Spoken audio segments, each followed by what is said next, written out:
In this video, I am going to tell you about how to create Google Classroom and how to use it.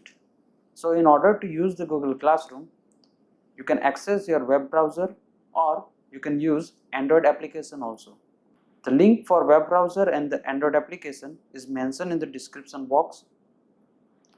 So once you open your web browser and you have logged into your account, you can click over here. There is one icon, Classroom. You can click on this Classroom icon or you can use the URL classroom.google.com. Once you open this page, here you can see that first thing you need to do is create a class. So click on the plus sign over here and click on create class. So click I have read it and continue. Now the first field is class name, which is a required field. You have to fill it.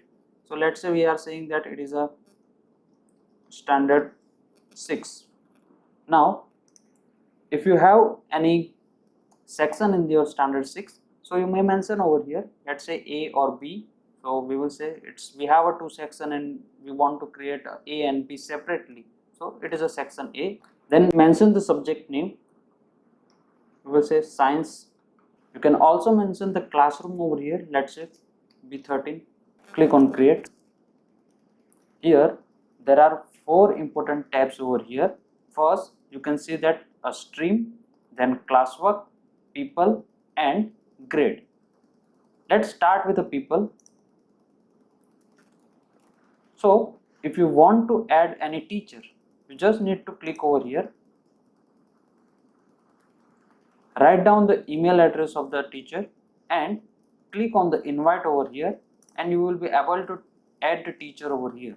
Then to add the students, similarly you can click over here, invite student, and then write down the email address of the students and then click on the invite. So they will receive one email and they have to click on join the class, then and then they will be able to join the class. So this is how you can add your co-teachers as well as student in the Google Classroom.